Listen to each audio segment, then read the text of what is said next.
What's going on, everybody? Welcome back to Comic Breakdown. Today we're hopping into a brand new series, a brand new mini-series that is Battleworld issue number 1. And if you've been reading Marvel comics for any significant amount of time, you'll know that Battleworld is not a new concept. But this is taking an old idea and trying to kind of refresh it. And we're pulling heroes from all over the timeline. From Starbrand to the Avenging Wasp to All-Father Thor, as we collect some of the heaviest hitters from across Marvel's universe. This promises to be an action-packed thrill ride, and this story really does just jump us right into everything going on. A thunderous voice telling them that they all hail from different timelines. But soon there's only going to be one: to slay your enemies, prove your worth, and all you desire, it shall come. This is where our heroes start to gather together. We start with Hank Pym, a much older Hank Pym, and he's here with a much earlier version of Luke Cage. The arrival of a Spider-Man who's only been at the job for a couple of months. We have a Carol Danvers, aka Warbird, and then the Avenging Wasp, current leader of the Avengers for her people. But as everybody's trying to really figure out what's going on, this is when the Avenging Wasp, she lets us know that this isn't the first time that she's been to Battleworld. Now, the last time that this happened, it was the Beyonder. He was the one responsible for the patchwork world. But last word on the Beyonder is that he left the reality. There are other entities like the Stranger or a cosmically powered Doctor Doom that might be responsible for this. But as they discuss this is when the Sentinels attack.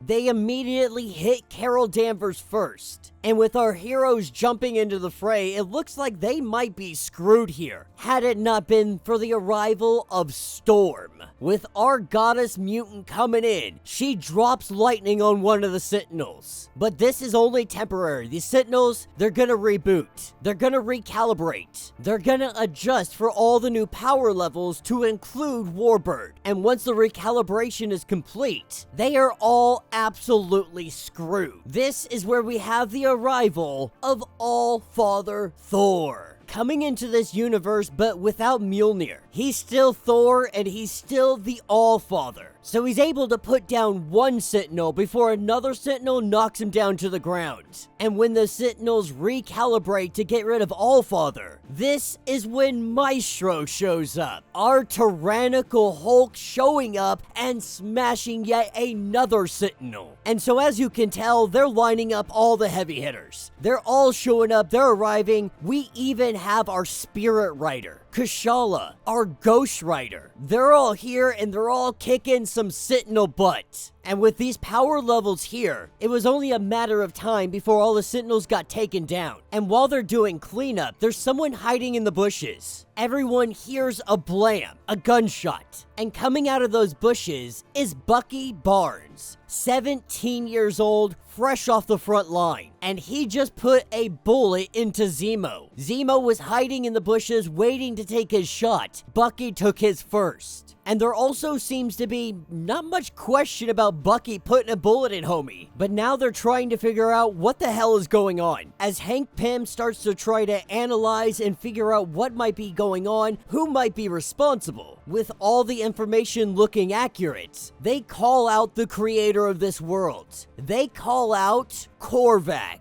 Michael Korvac.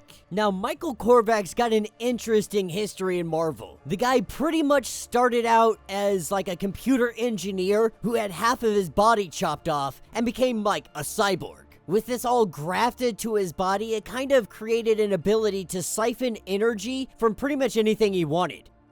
And when he got onto Galactus's ship, that's where he acquired the power Cosmic, capable of energy projection, astral projection, matter alteration, teleportation, changing time and space. Michael Korvac is no joke, but he goes on to explain that he spent some time on Earth. Tony Stark challenged him to walk among the mortals, and so he did. He found this rather enlightening. He knows that they possess the promise of greatness, but their nature makes this achieving it pretty much virtually impossible in his mind. And so he decided to help them create the perfect timeline. His power is vast, but he's not God. So he brought examples from across time, different qualities, seeing which one might endure. So those that prove they are worth it, if they can outsmart, outfight, and survive their rivals, they are gonna have a say in this new singular timeline that you may save yourselves, your loved ones. You may ensure their existence, or you may ensure that a dark timeline never comes to pass at all. Those that prove to be unworthy will simply cease to exist. That's where he takes off, he disappears, and everyone's left wondering, now what the hell do we do? Maestro knows that he has the power to do this. There's no point in calling him back. He told us what needs to be done,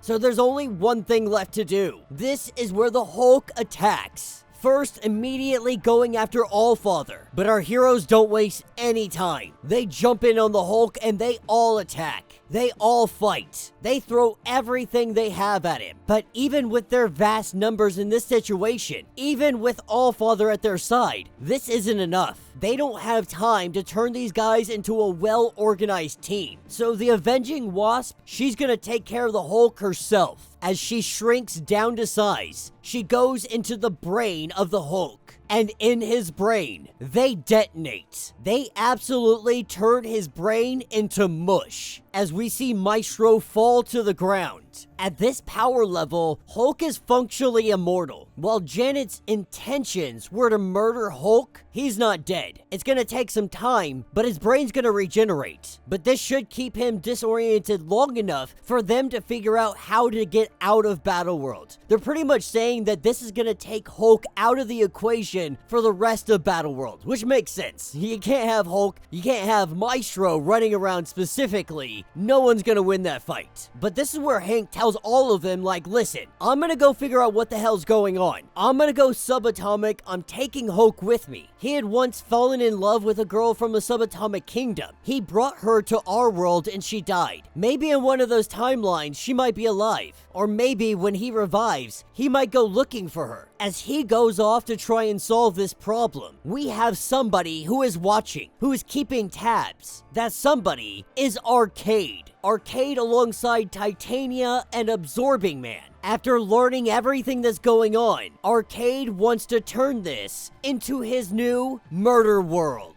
And that will be the end of this issue. So let me know what you guys think down in the comments. This is a great start to Battleworld. You know, we're taking heroes from multiple different timelines and we're throwing them all together. A patchwork world where they're supposed to be battling one another. And we've already kind of seen that taking place. But this is seeming more likely that our heroes are teaming up and they're going to be battling against the bigger villains like Arcade and things of that nature, while Hank tries to figure out what the hell is going on and how he can stop Korvac. All in all, it's a great introduction, it's a great beginning. Let's see if they can continue it on, and let's see if they can nail the ending. But let me know what you guys think. Let me know your thoughts. Let me know your theories. If you want to get caught up on everything that has been going on with this series, go ahead, check out the link in my description as well as the top of this video. It's going to get you caught up on everything that has been going on with Marvel Comics. If you would like to support the channel, you can always do so by joining the channel membership. This is a lot like Patreon, having multiple different tiers, a bunch of different options. It really does help us out tremendously. Make sure you hit the hype button. That is a new button that really does help us push us in the algorithm. And last but not least, please make sure you guys have subscribed. Make sure you hit the notification bell. Make sure you're liking all of the videos. And with that being said, until the next breakdown.